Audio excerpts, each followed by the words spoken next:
கொடி நாட்டில் ஒவ்வொருவரின் கௌரவமாகவும் நம்பிக்கையாகவும் பார்க்கப்படுகிறது.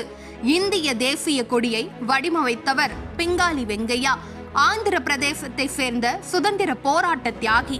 தேசிய கொடி 1947 ஜூலை 22 நாட்டுக்கு சுதந்திரம் கிடைப்பதற்கு சற்று முன்னதாக ஏற்றுக்கொள்ளப்பட்டது. முதல் இந்திய தேசிய கொடி 1906 ஆகஸ்ட் 7 பறக்கவிடப்பட்டது.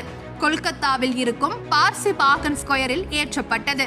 பச்சை, மஞ்சள், சிவப்பு நிறத்தில் 3 கிடைமட்டமாக அமைக்கப்பட்டு இருந்தது. இது பழைய வடிவம்.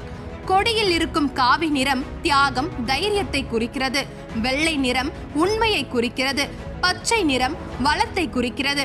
கொடியின் நடுவில் இருக்கும் அசோக சக்கரம் தர்மத்தை குறிக்கிறது. கொடியில் இருக்கும் அசோகா சக்கரத்தில் சமவெளி இடைவெளியில் 24 கோடுகள் உள்ளன. காதி துணியால் தேசிய கொடி உருவாக்கப்படுகிறது.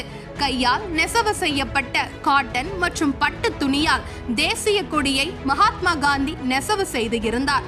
இந்த கொடியை தயாரிக்கும் உரிமை காதி வளர்ச்சி மற்றும் கிராம தொழிற்சாலை கமிஷனுக்கு வழங்கப்பட்டுள்ளது. இவர்கள் மற்ற ஏஜென்சிகளுக்கு பிரித்து வழங்குகின்றனர்.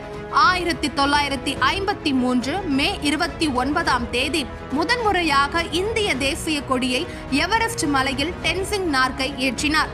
2002 ஆண்டுக்கு முன்பு வரை தேசிய கொடியை சுதந்திர தினம் மற்றும் குடியரசு தினம் ஆகிய 2 நாட்களில் மட்டுமே ஏற்றுவதற்கு அனுமதி அளிக்கப்பட்டு இருந்தது. மற்ற நாட்களில் ஏற்றக்கூடாது. ஆனால் 2002 ஆண்டுக்கு பின்னர் எப்போது வேண்டுமானாலும் தேவைப்படும் போது தேசிய கொடியை ஏற்றலாம் என்று உச்ச நீதிமன்றம் தீர்ப்பு அளித்து இருந்தது.